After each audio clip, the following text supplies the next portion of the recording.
Alhamdulillahilladzi bi ni'matihi tatimmus shalihat. Asyhadu an la ilaha illallah wahdahu rabbi la syarika lah. Wa asyhadu anna Muhammadan 'abduhu wa rasuluhu alladzi la nabiyya ba'da. Wa qala Allah 'azza wa jalla ya ayyuhalladzina amanu taqullaha haqqa tuqatih wa la tamutunna illa wa antum muslimun amma ba'd. Hadirin dan hadirat yang dimuliakan Allah Subhanahu wa taala. Alhamdulillah di malam ini kembali kita bisa bermajlis ilmu di Masjid Muhajirin. Salawat dan juga salam tetap kita hadiahkan kepada Rasul kita Nabi besar Muhammad sallallahu alaihi wa ala alihi wasallam. Pembahasan di malam hari ini masih seputar Ramadan. Dan pada minggu yang lalu kita sudah jelaskan beberapa anugerah-anugerah yang Allah Azza wa Jalla anugerahkan kepada kita di bulan Ramadan. Sedikit mengingatkan apa yang sudah kita pahami tentang kemuliaan di bulan Ramadan. Bahwa sebagian para ulama mengatakan Ramadan dimuliakan dibandingkan bulan-bulan yang lain itu karena 5 perkara. Pertama, bau mulut orang yang berpuasa itu lebih harum di sisi Allah Subhanahu wa taala dibandingkan harumnya minyak kasturi. Karena Rasul yang mengatakan luhufu fammi shaim atyab min rihil misk. Bahwa mulut orang yang berpuasa itu lebih harum dibandingkan minyak kasturi. Yang kedua, para malaikat akan mengampuni dosa-dosa orang yang berpuasa sampai dia berbuka. Karena Nabi yang mengatakan man shama ramadhanan imanan wa ihtisaban ghufira lahu ma taqaddama min dhanbi. Barang siapa yang berpuasa Ramadan yakin akan perintahnya, mengharap akan pahalanya, Allah ampuni dosa-dosanya. Jadi sepanjang puasa dari terbit fajar shadiq sampai terbenam matahari, tanpa sadar dosa-dosa kita diampuni dan didoakan para malaikat agar dosa kita diampuni. Yang ketiga, Allah Subhanahu wa taala menghiasi surga sepanjang Ramadan. Bahkan diletakkannya para penyeru yang menyeru di pintu-pintu surga. Di mana penyeru ini mengatakan ya bagil khairi aqbil wa ya bagis syarri aqsir. Wahai orang-orang yang mencari kebaikan di bulan Ramadan, persilahkan masuk. Wahai orang-orang yang mencari keburukan Ramadan, anyahlah dari sini. Kemudian yang keempat, diborgolnya atau diikatnya syaitan, sehingga mereka tidak leluasa untuk menggoda Bani Adam. Berdasarkan hadis Nabi SAW, "Idza ja'akum Ramadan, futihat abwabul jannah wa ghulliqat abwabun niran wa suffidatis syayatin." Apabila datang Ramadan kepada kalian, maka seluruh pintu-pintu surga dibuka, seluruh pintu-pintu neraka tertutup, dan setan-setan diikat dan dibelenggu. Dan yang terakhir, Allah Subhanahu wa taala mengampuni dosa-dosa umat ini di akhir daripada bulan Ramadan. Karena ada hadis yang mengatakan ketika Nabi SAW mengaminkan doanya Jibril, salah satu orang yang paling celaka adalah orang yang masuk bulan Ramadan dari awal sampai akhir, satu dosa pun tidak diampuni. Kenapa? Karena dia tidak memanfaatkan Ramadan. Tapi orang yang memanfaatkan Ramadan dengan baik, maka ketika dia sukses dari awal sampai akhir, maka Allah Subhanahu wa taala hadiahi umat ini dengan ampunan yang luas. Ma'asyiral muslimin yang dimuliakan Allah Subhanahu wa taala. Inilah 5 keutamaan yang disebutkan oleh para ulama. Dan banyak lagi, bukan sekedar 5 ini saja. Dan kita tahu bahwa ada adab yang diajarkan Nabi SAW apabila kita melihat hilal Ramadan. 4 atau boleh jadi 5 hari ke depan kita akan menghadapi bulan Ramadan. Maka saat pemerintah mengumumkan bahwa besok adalah 1 Ramadan karena terlihatnya bulan, maka Nabi SAW mengajarkan satu doa kepada kita, Allahumma ahillahu alaina bil amni wal iman wassalamati wal islam rabbi wa rabbukallah. Ya Allah, kau telah tampakkan hilal itu kepada kami, maka berikan kepada kami selama Ramadan keamanan dan keimanan, keselamatan dan keislaman. Rabbu dan Rabbmu Allah Subhanahu wa ta'ala. Kita meminta 4 perkara. Pertama, berikan keamanan selama Ramadan, supaya dengan aman ini kita bisa beribadah. Berapa banyak negeri-negeri konflik untuk ibadah susah. Lihat Palestina. Beribadah mereka susah sekali. Mau masuk ke masjid, dibom masjid. Mau jalan ke pasar, ditembak snipernya. Susah mereka itu mau ibadah kepada Allah Azza wa Jalla. Maka minta keamanan. Yang kedua, minta keimanan. Karena yang menggerakkan ibadah badan kita dari kepala sampai kaki itu dorongan iman. Tanpa ada dorongan iman, malas kita di bulan Ramadan. Yang ketiga, wassalamati, keselamatan. Jangan sampai ditimpa sakit badan kita. Jangan sampai ditimpa persoalan urusan hidup kita sehingga kita akhirnya tidak konsentrasi dalam ibadah. Minta keselamatan. Dan juga keislaman. Istiqomah di dalam menjalankan syariat-syariat Islam di bulan Ramadan. Inilah permintaan kita kepada Allah di permulaan Ramadan. Karena 4 perkara ini yang menyukseskan kita memakmurkan Ramadan. Ma'asyiral muslimin wal muslimat rahimakumullah. Hasan al-Basri, seorang alim min ulama'i tabi'in, satu hari dia lewat di sebuah kaum yang mereka sedang tertawa. Kemudian dia mengatakan, innallaha jalla wa ala ja'ala syahra Ramadan midmaran li khalqihi.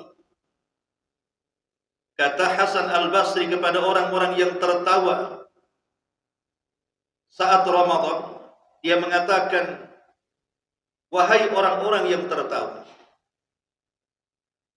sesungguhnya Allah telah menjadikan Ramadan ini gelanggang olahraga,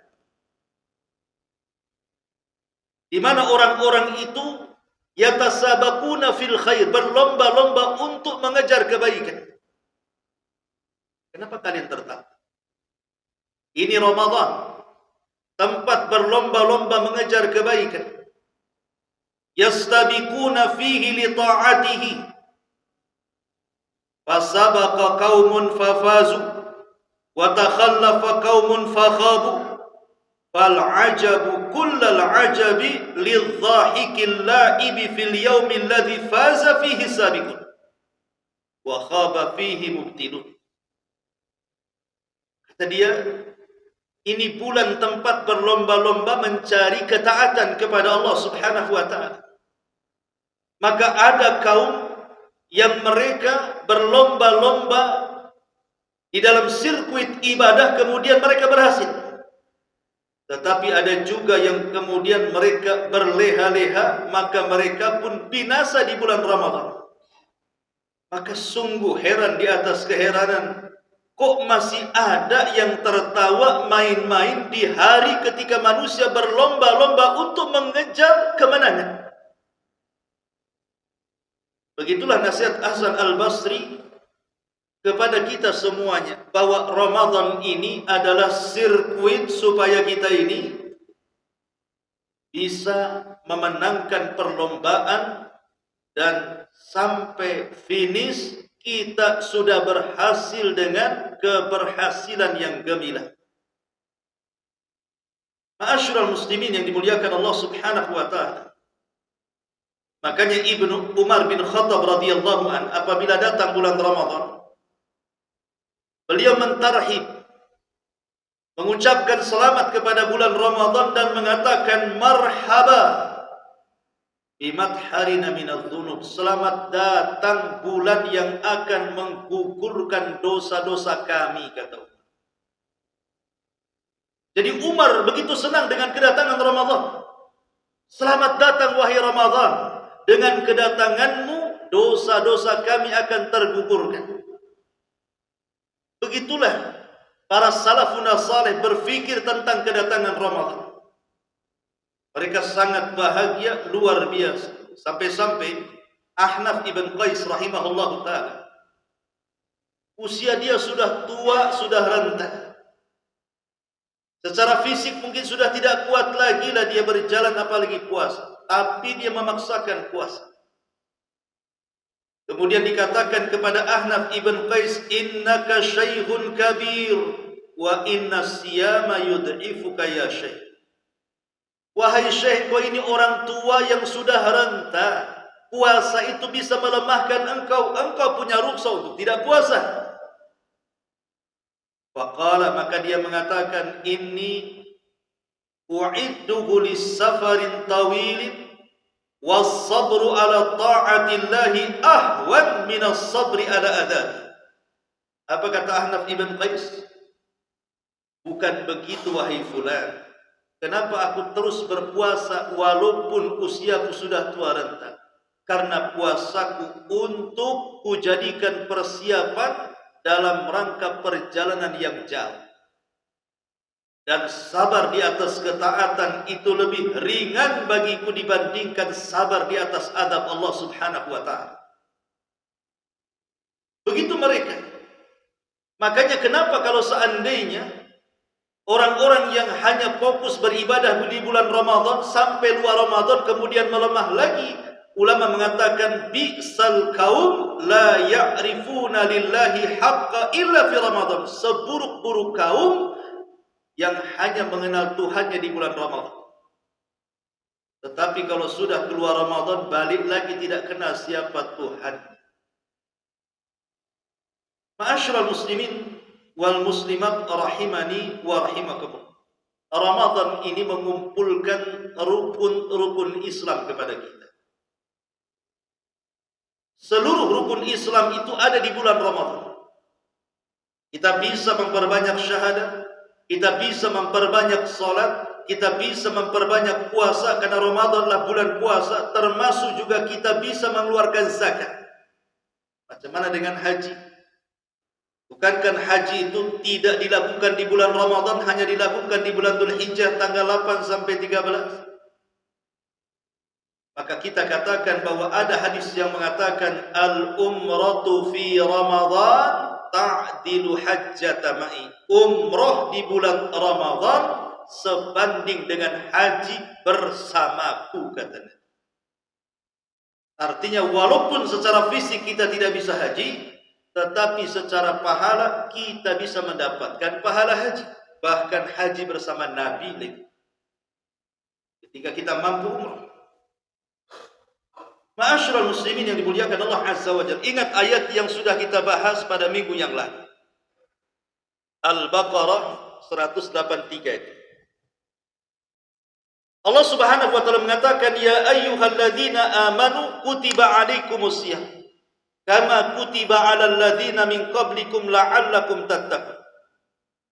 Wahai orang-orang yang beriman, diwajibkan kepada kalian puasa sebagaimana puasa ini diwajibkan kepada umat sebelum kalian agar kalian bertakwa. Ayat Al-Baqarah 183 ini ada 3 amalan. Dimulai dengan kata-kata ya ayyuhalladzina amanu. Di sini ada kalimat iman. Kutiba alaikumusiyam.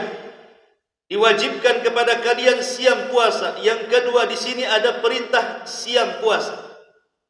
Dan diakhiri dengan kalimat la'allakum tattaqun, agar kalian bertakwa. Iman, puasa, takwa. Tiga-tiganya ada di mana? Tiga-tiganya ibadah yang bersifat rahasia. Iman, di mana letak iman? Di hati. Iman itu letaknya di hati. Baru dimunculkan dengan lisan dan perbuatan. Tapi letak asal iman itu di hati. Puasa, satu-satunya ibadah sirriyah, satu-satunya ibadah yang tidak bisa tampak kepada manusia. Hanya dia si pelaku dengan Allah saja yang tahu dia sedang berpuasa. Takwa juga letaknya di hati. Nabi yang mengatakan at-taqwa hahuna, takwa itu di sini. Takwa itu di hati, kata Rasul. Artinya iman itu amalan hati, puasa juga amalan sirriyah yang tidak tahu kecuali si pelaku dengan Allah. Takwa juga letaknya di hati. Jadi semua tersembunyi. Iman tersembunyi, puasa tersembunyi, takwa pun tersembunyi. Karena ini adalah ibadah tersembunyi, mulai dari seruannya sampai akhir hikmahnya. Makanya kemudian puasa ini disebut dengan ibadah rahasia. Karena ibadahnya rahasia, maka pahalanya juga rahasia. Disinilah Nabi SAW mengatakan as-saumu li wa ana ajzi bihi. Puasa itu untukku, kata Allah. Aku yang akan membalas. Kalau semua amalan selain puasa itu pahalanya diwakilkan kepada para malaikat. Kata Allah, catat wahai malaikat si fulan sudah salat. Catat wahai malaikat si fulan sudah zakat. Catat wahai malaikat si fulan sudah haji. Jadi pahala semua selain daripada puasa itu Allah wakilkan untuk mencatat kepada para malaikat, kecuali puasa. Puasa itu tidak diwakilkan catatan pahalanya kepada para malaikat. Malaikat sampai tidak tahu berapa pahala puasa karena Allah yang mencatatnya langsung. Itulah yang dikatakan puasa itu untukku, kata Allah. Karena tidak diwakilkan kepada para malaikat. Dan aku yang akan membalas. Sesuatu pahala yang dirahasiakan, dipastikan pahala itu besar. Apalagi yang merahasiakannya Allah. Makanya Allah Subhanahu wa taala berfirman di dalam surah As-Sajdah ayat 17, "Fala ta'lamu nafsun ma ukhfiya lahum min qurrati a'yun jazaa'an bima kanu ya'malun." Tak seorang pun mengetahui apa yang dirahasiakan Allah Subhanahu wa taala untuk mereka dari pahala yang menanti di hadapan pandangan-pandangan mereka sebagai balasan terhadap apa yang mereka telah kerjakan di dunia. Maksudnya apa? Surga. Surga itu oleh Allah Subhanahu wa taala dirahasiakan kenikmatannya. Sesuatu yang rahasia itu pasti indah, pasti besar. Makanya Nabi SAW mengatakan, Allah Subhanahu wa taala berfirman dalam hadis kursi, "A'dadtu li ibadis salihin ma la ainun ra'at wa la udhunun sami'at wa la khatara ala qalbi bashar." Aku sudah sediakan kepada hambaku yang saleh itu sebuah kenikmatan yang tidak pernah dipandang mata, didengar telinga, terlintas dalam pikiran manusia pun tidak terlintaskan. Saking indahnya. Maka begitu juga puasa. Karena puasa itu sesuatu yang dirahasiakan, pahalanya dipastikan besar isi.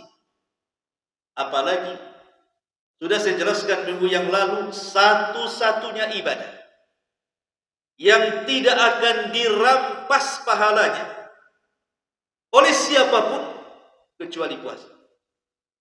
Kita sholat, dapat pahala sholat, bisa saja sholat kita diambil orang.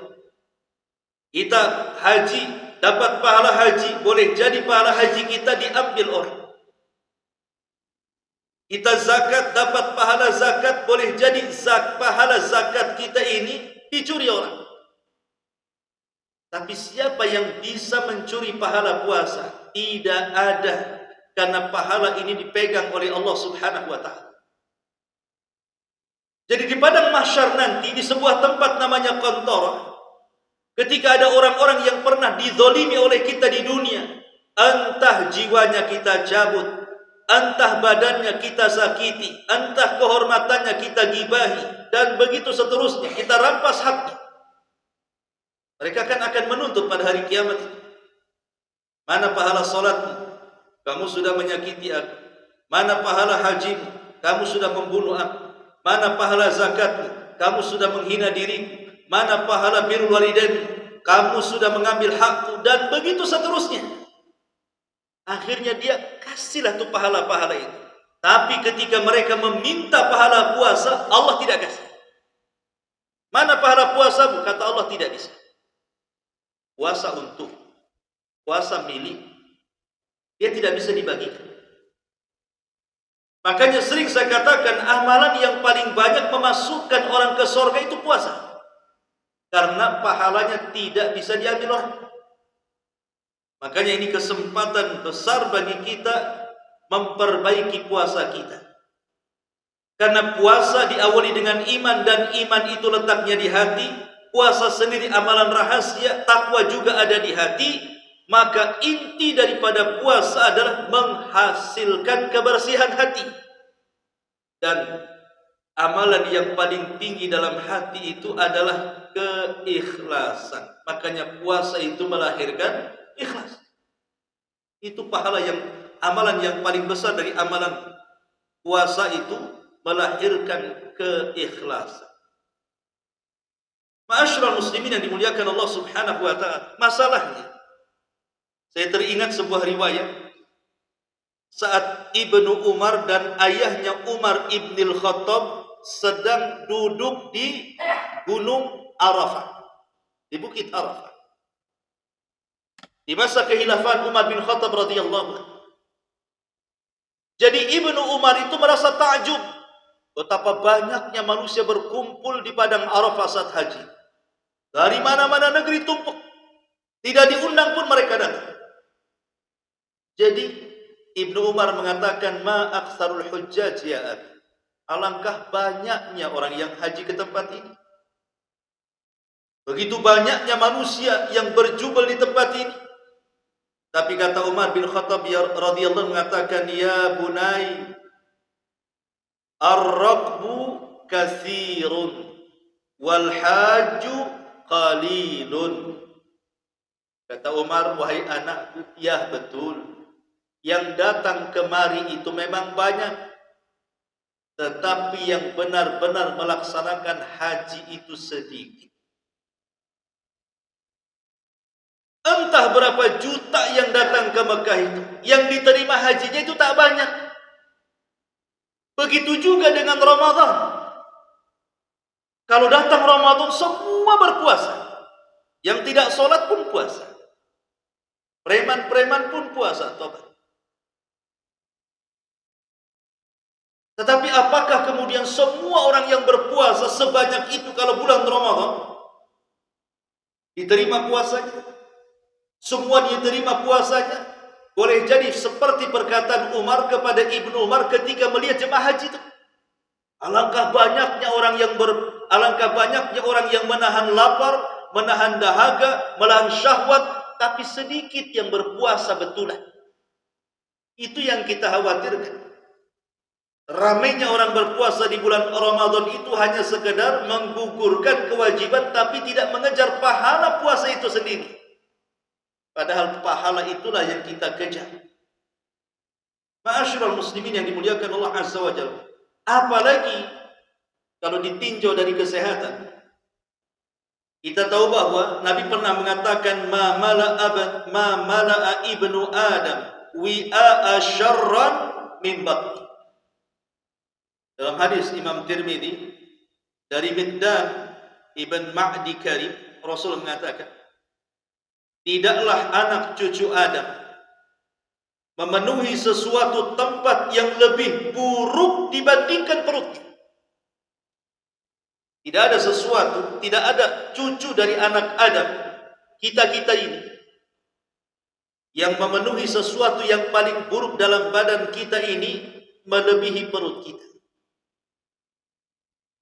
Ketika seseorang kemudian memasukkan apa saja ke perutnya, maka pasti akan menimbulkan berbagai macam madarat dan penyakit.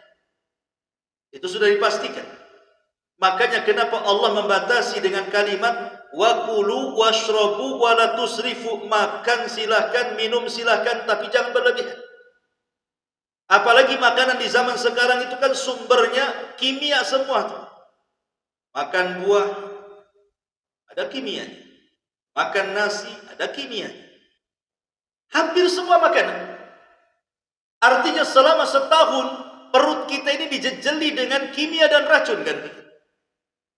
Lah Allah itu sayang dengan kita, makanya disyariatkan puasa untuk membersihkan perut kita. Memang hadis yang mengatakan sumu tasihu, puasalah kalian akan sehat, ini lemah secara lafaz, tetapi secara makna sahih. Memang puasa itu menjadikan orang sehat kan? Makanya kalau seandainya orang mau medical check up saja, dokter mengatakan jangan makan dulu paginya. Sebab kalau seandainya makan pagi itu bisa mengotori darahnya. Sehingga supaya bersih darahnya, medical check up-nya tepat, akurat, disuruhnya kita puasa. Kalau seandainya puasa sebentar saja hanya untuk medical check up itu bisa membersihkan darah, macam mana kalau 1 bulan dia puasa? Ustadz, masalahnya banyak orang yang puasa itu kok tiba-tiba gula darah naik, tiba-tiba kolesterol naik, tiba-tiba berat badan pun ikut naik tuh. Nah, coba nanti kalau Ramadan, sebelum masuk tanggal 1 Ramadan, beli timbangan nanti. Timbang badannya. Nanti di akhir Ramadan timbang lagi. Nyusut atau ngembang. Karena kalau seandainya Ramadan itu justru memberatkan berat badan, meninggikan kolesterol dan gula darah kita, berarti memang niat Ramadannya itu dipertanyakan. Boleh jadi Ramadan itu menjadi bulan makanan bagi dia. Syahrul ta'am bahasa Arab. Bulan makan. Betul memang dia menahan lapar dari pagi sampai sore. Tapi setelah kemudian alarm selesai dibunyikan, selesai puasa, semua masuk perutnya. Ya mungkin saja kan begitu. Akhirnya gula darah naik, kolesterol naik, asam urat naik, badan pula ikut naik. Dan anehnya di bulan Ramadan ini terkadang ada makanan-makanan yang hanya keluar di Ramadan saja. Dicari di luar Ramadan dan ketemu tuh makanan itu. Masuk Ramadan ada pula tuh makanan itu. Rupanya memang khusus di bulan Ramadan. Seolah-olah Ramadan dijadikan syahrul kuliner jadi. Bulannya orang kuliner. Dikejarnya tuh makanan itu. Ma'asyiral muslimin yang dimuliakan Allah Subhanahu wa taala. Ini kan sebenarnya kalau kita melihat puasa ini sebenarnya kesempatan juga kita ini menjaga kesehatan, karena yang namanya kesehatan itu kan pilihan, adapun mati itu sudah takdir. Kan sehat itu kan pilihan kita. Kalau mau sehat ya jaga kan begitu. Tidak mau sehat makan aja segala. Ustaz, ada juga si anu itu jaga kesehatan luar biasa, mati juga. Saya yang nggak dijaga tak mati-mati. Mati itu takdir. Banyak orang yang pasiennya yang dijaga masih hidup, dokter yang ngobatinya mati duluan. Anak yang diharapkan panjang umurnya, rupanya lebih duluan mati dibandingkan orang tuanya. Itu sudah takdir. Tapi kan sehat pilihan, ikhwan. Ma'asyiral muslimin yang dimuliakan Allah Subhanahu wa taala, makanya dari sini pentinglah seseorang itu mengambil hikmah puasa supaya merangsang lagi bahwa memang puasa itu bukan hanya dilihat dari sisi ibadahnya saja, banyak aspek yang kita akan dapati saat berpuasa. Intinya bahwa bulan Ramadan adalah syahrul asyam, bulannya orang puasa, dan saya sudah jelaskan tentang hikmah dan manfaatnya pada minggu yang lalu. Betapa indahnya puasa itu dengan berbagai macam manfaat. Ma'asyiral muslimin rahimakumullah. Tentu di antara adab-adab puasa itu kan ada dua. Ada yang bersifat wajib. Wajib bagi orang yang berpuasa mengerjakan. Ada yang bersifat sunnah. Jadi kalau puasa kita ingin berkualitas, perhatikan etika dan adab. Adapun adab-adab yang wajib bagi orang yang berpuasa, disebutkan para ulama, faminal adabil wajibati an yakuma as-shaim bima aujaballahu alaihi minal ibadati al-qawliyati wal fi'liyati wa min ahammiha as-salatul mafrudatu wa hiya akad arkanil Islam ba'da syahadatain. Ada bagi orang yang berpuasa yang wajib, yang tidak boleh, tidak harus dikerjakan orang yang berpuasa, adalah ibadah-ibadah yang diwajibkan, baik bersifat ucapan atau perbuatan. Ucapan ya tentu syahadat, perbuatan sholat 5 waktu. Bagi orang yang berpuasa wajib sholat 5 waktu. Kenapa? Karena banyak orang yang berpuasa tidak sholat 5 waktu. Aneh gitu ya. Sahur dia bangun, subuh dia tidur. Buka maghrib, dia menikmati, maghrib pula lewat sama dia. Nah ini kan aneh bin ajaib orang yang kayak gini. Kok dia bisa mementingkan yang wajib, yang mempengaruhi kewajiban yang lainnya seperti sholat, atau mementingkan yang sunnah sementara dia meninggalkan yang wajib. Maka puasanya bermasalah. Syekh Utsaimin rahimahullah telah ditanya tentang orang yang berpuasa tapi meninggalkan sholat. Dia mengatakan tidak diterima puasa. Karena yang menentukan diterima dan tidaknya puasa itu adalah baik tidaknya sholat. Ini yang pertama. Yang kedua, kewajiban orang yang berpuasa itu an yajtanibas shaim bi jami'i ma harramallahu alaihi minal aqwali wal af'al. Wajib orang yang berpuasa saat berpuasa meninggalkan sesuatu yang telah Allah haramkan, baik ucapan, baik perbuatan. Ucapan umpamanya seperti ghibah, jauhi, dusta, namimah, mencaci, memaki, menghina, merendahkan, dan begitu seterusnya. Perbuatan, tundukkan pandangan, jangan memandang yang diharamkan. Sumpal tu telinga, jangan mendengar yang diharamkan. Kemudian jaga tu kaki, jangan melangkah ke tempat-tempat yang diharamkan. Karena perkara-perkara maksiat dalam puasa itu akan menggugurkan pahala puasa. Ini dua kewajiban yang tidak boleh tidak orang puasa harus melakukan. Jangan tinggalkan sholat 5 waktu. Yang kedua, tinggalkan maksiat. Adapun yang sunnah, ya yang sunnah itu banyak. Seperti orang yang berpuasa, jangan tinggalkan sahur. Walaupun sahur sunnah. Karena dalam sahur itu terdapat berkah. Dan itulah yang membedakan puasa kita dengan ahli kitab. Walaupun sunnah tetap sahur. Karena sahur itu manfaatnya besar, bisa menjadikan badan kita tetap kuat saat puasa, sehingga kita bisa melaksanakan ibadah-ibadah yang lain di luar daripada puasa. Yang kedua, menyegerakan berbuka. supaya tidak sama puasa kita dengan ahli kita. Kata Nabi SAW, la yazalun nas bi khairin ma'ajjalul fitra wa yuakhiru sahur.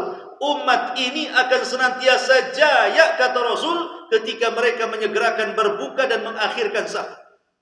Maka sahur dan buka walaupun sunnah tapi sangat dianjurkan. Jangan pernah ditinggal. Kemudian juga adab yang lainnya, memperbanyak ibadah-ibadah selain daripada puasa. Saat kita puasa, tambahlah dengan ibadah-ibadah yang lainnya.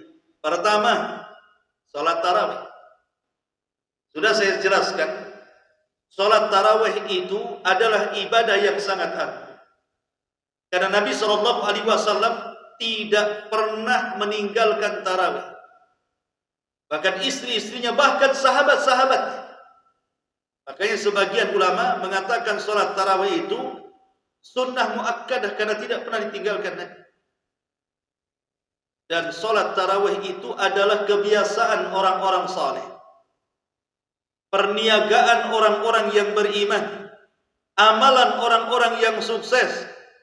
Dan di balik salat tarawih ini ada hubung kait tali kita dengan Allah Subhanahu wa taala di malam hari, dan orang yang salat tarawih akan diampuni dosa-dosanya.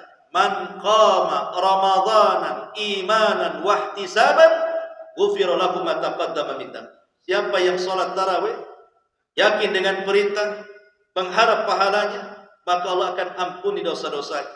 Tapi yang jelas bahwa tarawihlah sesuai dengan yang diajarkan Nabi. Sallu kama ra'aitumuni usalli. Salatlah kalian sebagaimana kalian melihat aku salat. Karena salat tarawih itu sudah saya jelaskan kan, terbagi menjadi 3. Ada tarawih ala Nabi, ada tarawih ala sahabat, ada tarawih ala kita. Tarawih ala Nabi sedikit rakaat, panjang bacaan. Tarawih ala sahabat banyak rakaat, sedang bacaan. Tapi sedangnya bacaannya para sahabat ba'da isya sampai hampir fajar. Sedangnya itu. Kalau tarawih kita sudah memilih pendek rakaatnya, kemudian pendek pula bacaannya, singkat pula gerakannya. Itu namanya tarawih, apa namanya? Kalau kantor pos itu namanya kilat. Kilat khusus. Kan ada kilat khusus. Kita ini kilat khusus tuh biasa. Karena mengambil yang sedikit rakaatnya, yang pendek bacaannya, yang kilat gerakannya, yang 7 menit 23 rakaat, yang kedengaran suara waladhdallin sama aminnya. Nah ini yang terjadi dengan kita. Padahal Rasul mengatakan sallu kama ra'aitumuni usalli. Salatlah kalian sebagaimana kalian melihat aku salat, kan begitu. Macam mana salatnya Nabi? Okelah kita jangan bercerita tentang polemik soal rakaat, karena rakaat itu kan macam-macam ya pendapatnya. Bahkan Al-Hafidz Ibnu Hajar dalam kitab Fathul Bari menukilkan beberapa pendapat. Ada yang mengatakan tarawih itu 11 rakaat dengan witirnya. Ada yang mengatakan 13 rakaat dengan witirnya. Ada yang mengatakan 21 dengan witirnya. Ada yang mengatakan 23 dengan witirnya. Ada yang mengatakan 39 dengan witirnya. Ada yang mengatakan 41 dengan witirnya. Ada yang mengatakan 49 dengan witirnya. Kalau jumlah rakaat memang khilaf. Tapi di masyarakat kadang-kadang gara-gara yang 23 dengan yang 11 itu tak mau sapa-sapaan tuh kadang-kadang. Saling salah-salahkan. Bahkan waktu kemarin saya daurah di Tanjung Uban. Habis ngisi kajian waktu subuh. Datang orang tua tanya sama saya. Ustaz, saya sah nggak sholatnya? Apa saya ulang lagi sholat? Kenapa Pak? Saya semalam sholat dengan imam yang 11 rakaat. Jadi saya kepikiran sampai sekarang kan katanya. Waktu bulan Ramadan kemarin, 1 bulan saya kepikiran dengan imam yang 11 rakaat. Jadi apa yang Bapak lakukan? Aku tambah sendirilah tengah malam biar 23. Takut gak sah katanya. Ini kan sibuk saja masalah khilafiyah soal rakaat kan. Kenapa disibukkan soal jumlah rakaat? Tidak dipertanyakan soal cepatnya, tidak dipertanyakan soal tidak tumakninahnya, tidak diperbincangkan soal amburadul bacaannya. Kan harusnya itu yang diperhatikan. Buat apa banyak rakaat kalau amburadul sholatnya? Atau yang sedikit rakaat makin kilat pula sholatnya. Kalau tidak dapat khusyuk dan tumakninah kan percuma saja kita sholat tarawih. Apalagi yang di YouTube 7 menit 23 rakaat, apa nggak sakit pinggang tuh habis sholat tuh? Padahal sebenarnya inti daripada tarawih itu kan mencari pahala, bukan mencari rakaat kan? Kita kan mencari pahala di sana. Makanya kalau kita lihat beberapa riwayat yang bicara tentang sholat tarawih itu. Contoh pamannya riwayat Abdullah ibn Abi Bakar. Dia mengatakan, Sami'tu abi, aku mendengar, kata Abdullah ibn Abi Bakar, ayahku berkata, kunna nansarifu fi Ramadan minal qiyami fanasta'jilul khidmah bit ta'ami makhafat al-fajr. Kami bubar di bulan Ramadan dari sholat tarawih itu, dan buru-buru kami pulang untuk menyediakan sahur karena takut fajar menyingsing. Berarti kan sholatnya ba'da isya sampai mendekati fajar itu. Bahkan Umar bin Khattab radhiyallahu anhu dijelaskan membagi 1 malam itu dengan 3 imam tuh. Mulai dari ba'da isya sampai mendekati fajar. 3 imam gantian, Tamim Ad-Dari, Ubay ibn Ka'ab dan salah seorang sahabat. Maka dijelaskan oleh Sa'id ibn Yazid. Sa'id ibn Yazid dia mengatakan, amara Umar ibn al-Khattab radhiyallahu an Ubay ibn Ka'b wa Tamiman Ad-Dari. Kata Sa'id ibn Yazid, Umar memerintahkan Ubay ibn Ka'b dan Tamim Ad-Dari radhiyallahu anhuma an yakuma lin-nasi bi 11 raka'atan fi Ramadan. Agar keduanya mengimami manusia dengan 11 rakaat di bulan Ramadan. Fakanal qari yaqra'u bil mi'in. Maka setiap imam membaca ayat di atas 100 ayat. Hatta kunna na'tamidu 'alal 'asi, sampai lamanya salat kami sampai berpegangan dengan tongkat. Min tulil qiyam, karena panjangnya berdiri. Wa ma kunna nansarifu illa fi furu'il fajri, dan kami tidak berpaling kecuali sudah hampir mendekati waktu fajar. Itu sahabat. Saya kira kalau kita hidup di zaman sahabat, riset tuh salat tarawih kita. Lama kan? Di zaman sekarang gara-gara imam membaca Al-Baqarah saja dibuat 11 rakaat, itu sudah komplain makmum. Boleh jadi dipecat besoknya sama pengurus masjidnya. Karena menjadikan buyar jamaah. Betul kata Ibnu Taimiyah. Walaupun memang disunnahkan panjang, tetapi harus lihat-lihat makmum juga di belakang. Tetapi walaupun demikian, inilah sebenarnya kesempatan kita untuk lebih berlama-lama berkhalwat dengan Allah, berjumpa dengan Allah saat sholat. Makanya ada orang yang merindukan ketika sholat itu, ingin sholat di Masjidil Haram katanya. Imamnya enak, panjang, gak terasa. Ini di masjid ini sudah suaranya gerebek, panjang lagi. Kadang-kadang mau diganti aja itu imam. Ma'asyiral muslimin yang dimuliakan Allah Subhanahu wa taala, itulah menunjukkan bagaimana orang-orang salaf di situ luar biasa ketika mereka melaksanakan sholat tarawih. Karena saya nasihatkan antum, baik anda yang berkeyakinan 11 rakaat, 21 atau 23 rakaat, pokoknya kalau sudah imamnya anda yang 23 bermakmum kepada yang 11 atau sebaliknya, selesaikan sampai selesai. Sampai imam berpaling. Karena hadis mengatakan, dalam sebuah hadis, kata Nabi SAW, siapa yang salat bersama imam, jamaah tarawih, Kemudian la yansarifu hatta yansariful imam. La yansarifa hatta yansariful la yansarifu hatta yansarifal imam. Sampai dia berpaling ketika imam berpaling. Kata Rasulullah SAW, kutiba lahum qiyamatil kalailati. Maka akan dicatat solat malam semalam suntuk. Jadi kalau solat di Muhajirin ini antum jadi makmum 11 rakaat namanya. Selesai imam antum selesai. Maka sama dengan antum solat dari Isya sampai subuh. Itu pahalanya. Makanya rugi kalau seandainya kemudian berpikir, umpamanya nantilah saya mau witir di rumah sajalah. Yang 8 umpamanya baru 8 rakaat, 3 rakaatnya kan witir, saya witir di rumah. Jangan witir di rumah. Witir bersama itu. Kalau di rumah mau sholat qiyamul lail silakan. Tapi jangan diulang witirnya. Supaya kita mendapatkan pahala semalam suntuk itu maksud. Nah, ini juga tarawih ini bagian daripada adab sunnah yang harus dilakukan oleh orang yang berpuasa. Apalagi adab yang sunnah selain daripada tarawih, qiraatul Quran, membaca Al-Quran. Itu juga bagian daripada adab sunnah. Makanya kalau kita lihat beberapa para ulama salaf yang disebutkan oleh para ulama, contoh di sini. Karena Sufyan Ats-Tsauri yaqul.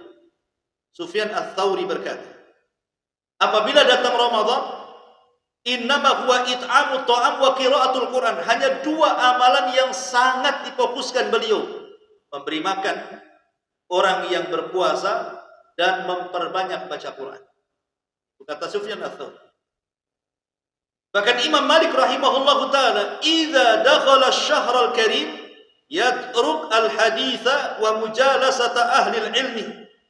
Imam Malik kalau datang bulan Ramadan tinggalkan hadis, dia tinggalkan bermajlis bersama orang-orang saleh, kemudian dia pun fokus membaca Quran dengan mushaf. Padahal dia hafal Quran, tapi dia tetap memegang mushaf. Kenapa? Supaya fokus baca Quran. Sebab kalau tanpa mushaf takutnya melamun kemana-mana. Kemudian juga Muhammad ibn Ismail al-Bukhari, yakhtimu fi Ramadan fi nahari kulla yawmin khatmah wa yaqumu ba'da tarawih kulla 3 layalin bi khatmah. Imam Bukhari itu kalau bulan Ramadan siangnya dia hatamkan 1 kali, malamnya setelah tarawih 3 malam 1 kali. Bahkan dijelaskan oleh muridnya Imam Syafi'i, Rabi' ibn Sulaiman, kana Syafi'i yakhtimul Qur'ana fi syahri Ramadan 60 khatmah. Imam Syafi'i kalau datang bulan Ramadan dia hatamkan 60 kali selama sebulan. Artinya siang 1 kali, malam 1 kali. Kemudian juga Al-Walid ibn Abdul Malik yakhtimu fi kulli 3. Dia menghatamkan Al-Quran setiap 3 hari sekali. Kemudian Abu Awana rahimahullah ta'ala mengatakan, syahidtu Qatadah yudarrisul Quran fi Ramadan. Aku menyaksikan Qatadah dia fokus hanya mengajar Quran saja. Bahkan Sa'id ibn Zubair yakhtimul Quran fi kulli lailataini. Sa'id ibn Zubair menghatamkan Quran di bulan Ramadan setiap 2 malam sekali. Lihat bagaimana para ulama salaf, ada yang 1 malam sekali, siang sekali. Ada yang 1 malam dan siang sekali. Ada yang 2 malam, 3 malam sekali. Dan begitu seterusnya. Walaupun ini menjadi polemik para ulama, kan ada hadis yang mengatakan tidak boleh menghatamkan Quran kurang dari 3 hari. Seperti nasihatnya Rasul kepada Abdullah ibn Amr ibn As, dan mengatakan engkau jangan menghatamkan Quran lebih kurang dari 3 hari karena engkau tidak akan paham. Sekarang kalau kita melihat di sini, Imam Syafi'i siang sekali, malam sekali. Imam Bukhari siang sekali, malam 3 malam sekali. Apa tidak menyelisih hadis Nabi ini? Al-Hafidh Ibn Rajab Al-Hambali beliau menjawab bahwa boleh seseorang itu menghatamkan sehari sekali atau sehari 2 kali di bulan Ramadan, karena Ramadan adalah syarafu az-zaman, memiliki kemuliaan waktu. Adapun di luar Ramadan kalau bisa jangan. Tapi di bulan Ramadan karena ada kemuliaan waktu, maka dibolehkan, kata beliau, bahkan disunahkan. Jadi mumpung bulan Ramadan, selain daripada puasa, perbanyak baca Quran, gitu maksudnya.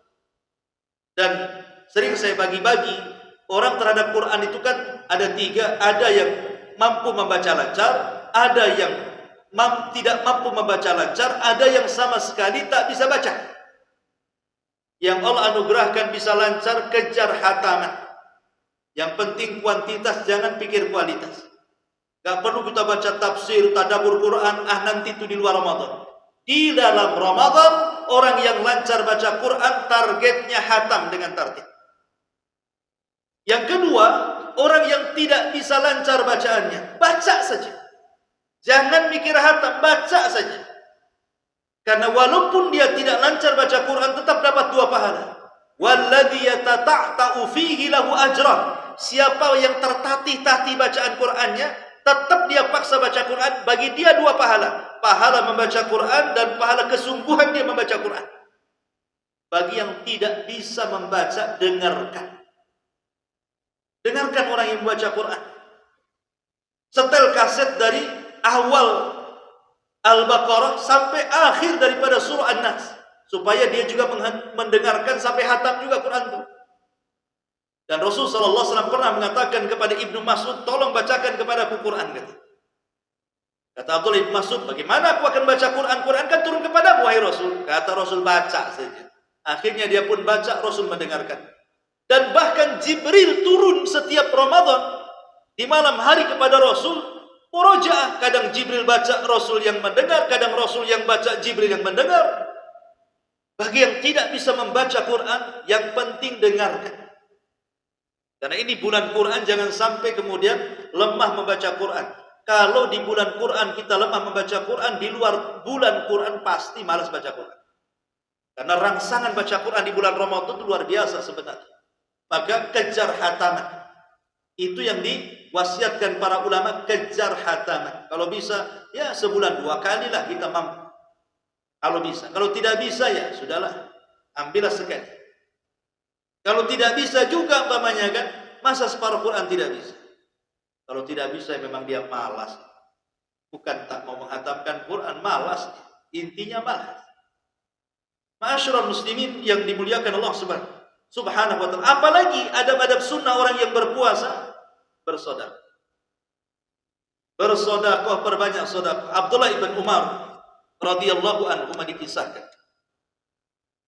Wa kana ibnu Umar radhiyallahu anhu yasumu wa la yuftir illa ma'al masakin. Yasum wa la yuftiru illa ma'al masakin. Ibnu Umar itu puasa dan tidak mau buka kecuali ada orang miskin di sampingnya. Ibnu Umar, dia tidak mau berbuka puasa sendirian. Dia akan cari orang-orang fakir, kemudian diajak ke rumahnya, buka sama-sama.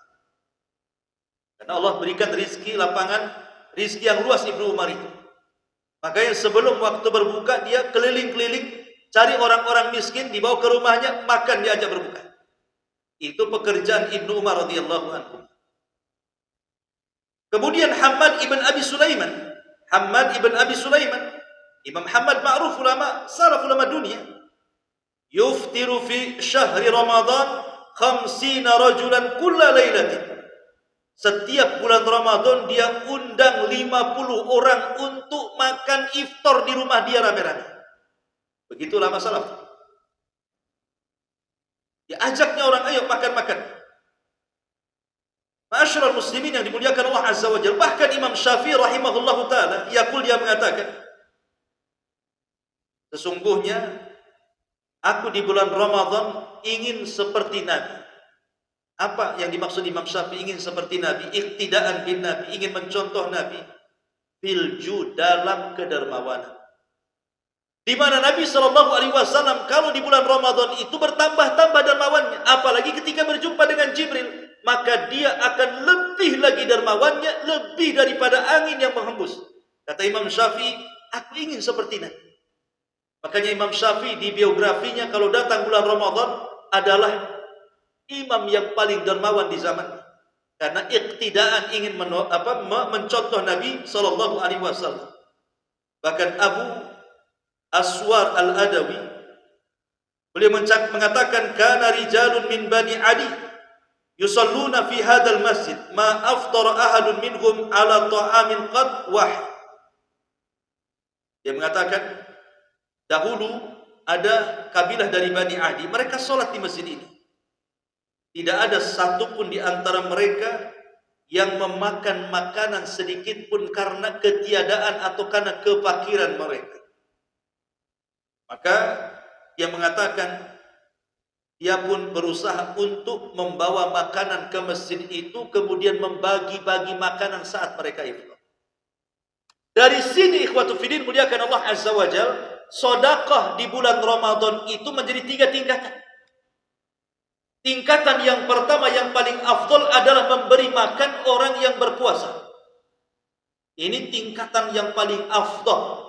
Kalau Anda punya rezeki di bulan Ramadan ingin sedekah, sedekahkan untuk memberi makan orang yang puasa. Karena Rasul yang mengatakan, man fattara shaim kana lahu ajru shaim. Siapa yang memberi makan orang yang berpuasa, dia dapat pahala orang yang berpuasa. Tingkatan yang kedua, memberi makan orang sahur. Pamannya di Masjid Muhajirin ada orang i'tikaf, datang ke pengurusnya kasih duit. Di masjid ini sahurnya aku tanggung. Kasih makan orang sahur. Baru yang ketiga ya sedekah ke fakir miskin, ke anak-anak yatim, memberi pakaian bagus untuk lebaran biar mereka senang, dan begitu seterusnya.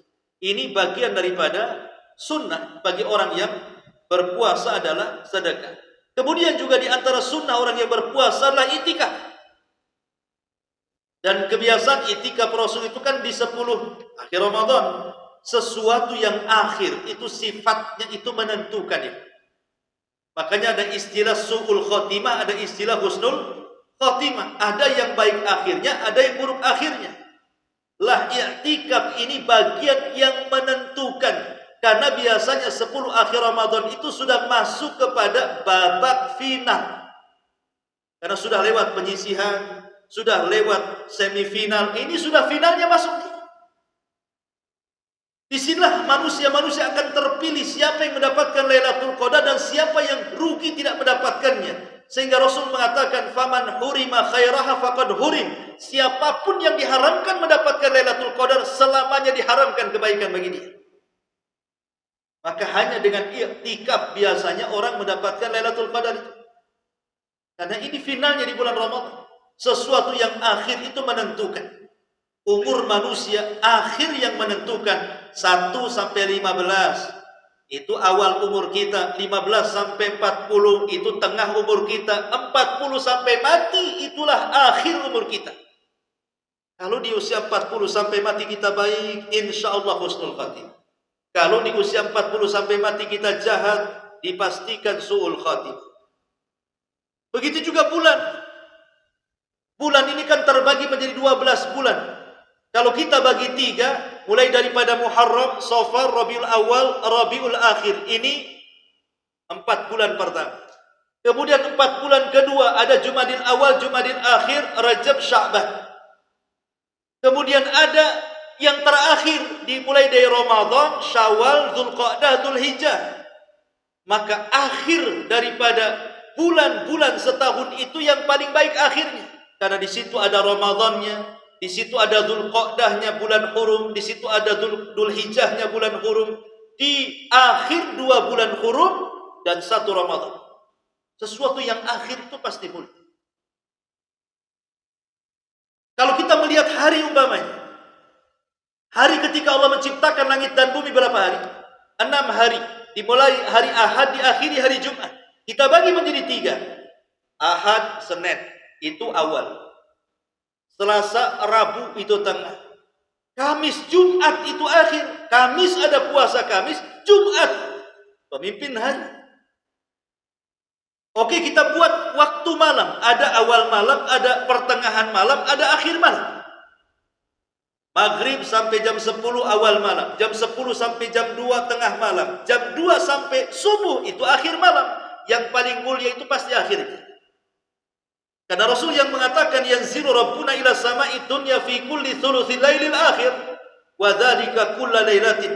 Faqala Allah azza wa jalla man yad'uni fa astajiba lahu wa man yas'aluni fa utiya wa man yastaghfiruni fa aghfir lahu. Allah itu di sepertiga malam akhir turun ke langit dunia, kemudian memandang hamba-hambanya. Kemudian dia mengatakan, siapa yang berdoa ku kabulkan, siapa yang minta ku kasih, siapa yang minta ampun ku ampuni dia. Sesuatu yang akhir itu pasti mulia. Apalagi waktu di siang hari juga sama. Pasti yang akhir itu dekat-dekat asar. Dan di situ amalan kita diangkat. Ma'asyiral muslimin yang dimuliakan Allah Subhanahu wa taala, maka karena i'tikaf itu posisinya di 10 akhir Ramadan dan itu yang menentukan bulan Ramadan, maka harusnya semangat ibadah di bulan Ramadan itu harus lebih ditingkatkan. Karena umumnya di masyarakat yang sangat ajaib itu adalah awal semangat, tengah kendor, akhir sakit. Itu umumnya kan. Kalau awal semangatnya 45. Kalau seandainya ada masjid 5 lantai, 5-5-nya penuh itu biasa. Tapi kalau sudah pertengahan Ramadan, tinggal lantainya saja orang yang ada. Kalau sudah akhir Ramadan, ditinggalkan masjidnya. Nah ini yang terjadi kan begitu. Padahal harusnya orang itu kan mengukur kemampuan. Jangan diporsir di awal, tetap semangat. Tingkatkan di tengah, klimaksnya di akhir Ramadan. Kata Aisyah radhiyallahu anha, kana Nabi sallallahu alaihi wasallam idza dakhala al-ashra shadda mi'zara wa ayqadha ahad. Rasul itu kalau masuk di 10 akhir Ramadan dia kencangkan sarungnya. Artinya apa? Dia tinggalkan istri-istrinya. Dia tidak menggauli istri-istrinya. Dia tidak menggauli istri-istrinya. Kemudian apa? Justru membangunkan istrinya ikut juga i'tikaf ibadah. Rasul tidak mau terganggu dengan urusan dunia. Makanya dalam bab puasa, kenapa puasa yang paling afdol itu puasa Nabi Daud? Kenapa? Kan ada puasa Ayyamul Bid, ada puasa Senin Kamis, ada puasa Nabi Daud kan begitu ya. Maknanya begini, ada yang puasa itu 1 bulan 3 hari saja. Itu namanya Ayyamul Bid. Ada puasa itu 1 bulan 8 hari. Itu namanya Senin Kamis. Ada puasa 1 bulan 15 hari. Itu namanya puasa Daud. 1 hari puasa, 1 hari tidak. Kata Nabi SAW, afdolus siyam siyamu Daud. Seafdol-afdolnya puasa itu puasa Nabi Daud. Kenapa? Kenapa Nabi Daud? Kan Nabi Musa juga puasa. Nabi Isa juga puasa. Nabi Ibrahim juga puasa. Kenapa kemudian Nabi Daud? Pertama, karena Daud itu raja. Raja dari raja-raja Bani Israel. Bahkan dia pertama yang jadi raja plus jadi nabi. Yang kedua, Nabi Daud itu punya istri 100. Ya zaman itu kan belum dilarang. 100 istri. Tapi 100 istri bisa dia 1 hari puasa, 1 hari tidak kan? Kalau antum 1 istri tak mau puasa. Itu masalahnya. Nabi Daud itu istrinya banyak tapi bisa menahan syahwatnya. Cuman melayani keluarga 15 hari aja fokus dia ibadah kepada Allah Azza wa Jalla. Lah Rasul mencontohkan seperti itu. Ashrul awakhir, 10 akhir Ramadan ini bukan tempat syahwat. Dia tinggalkan istrinya. Maksudnya tidak menggaulinya, malah justru diboyong ke masjid i'tikaf kalian. Karena Rasul ingin mengajarkan bahwa itulah final daripada perlombaan kita di bulan Ramadan. 10 akhir Ramadan. Makanya 10 akhir Ramadan inilah yang menentukan berhasil dan tidaknya kita di bulan Ramadan. Dari situlah makanya sebenarnya banyak sih pelajaran yang bisa kita petik selama Ramadan itu. Seperti jadikan Ramadan itu mengingatkan kita kepada hari akhir. Bukankah nanti di padang mahsyar kita tidak akan makan, kita tidak akan minum, kita tidak akan berhubungan dan matahari didekatkan di atas kepala. Maka di bulan Ramadan sama. Kita tidak makan, kita tidak minum, kita tidak berhubungan di siang hari. Ingatkan bahwa siang hari di bulan Ramadan seolah-olah kita berada di padang mahsyar. Kemudian juga jadikan pelajaran Ramadan bukan hanya sekedar diingatkan bahwa Ingatkan dengan padang mahsyar, Ramadan itu kan ajang mencari pahala sebanyak-banyaknya. Namanya mesin produksi tercepat dan terbanyak pahala itu di bulan Ramadan. Karena satu amalan bisa dilipat-lipatkan oleh Allah Azza wa Jalla.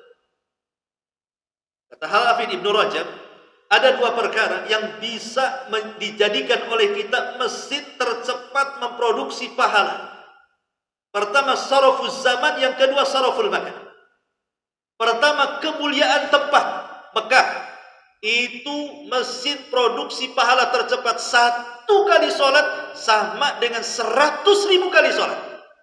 Kan cepat tuh dapat pahalanya. Kalau di Muhajirin ya 100.000 baru dapat. Sana satu sama dengan 100.000 di sini. Kan cepat tuh mesin pahalanya tuh. Yang kedua, syarafuz zaman, kemuliaan waktu. Itulah Ramadan, kemuliaan waktu itu. Disinilah tempat kita ini dilipat-lipat gandakan pahala kita. Maka Ramadan itu hanya berlangsung 1 bulan. Maka jadikan Ramadan seolah-olah Ramadan terakhir bagi kita. Insya Allah seperti Rasul mengatakan, salli ka salatil muaddi, salatlah kamu seperti salat, selepas salat kau akan mati. Maka kiaskan dengan Ramadan, jadikan Ramadan seolah-olah selesai Ramadan akan mati. Kira-kira Ramadan akan berlalu begitu saja atau tidak? Tentu dia akan perbaiki Ramadan sebaiknya. Wallahu a'lam. Ini diantara nasihat untuk bekal di bulan Ramadan. Subhanahu wa bihamdika, asyhadu an la ilaha illa anta, astaghfiruka wa atubu ilaik. Allahu ta'ala alam. Assalamualaikum warahmatullahi wabarakatuh.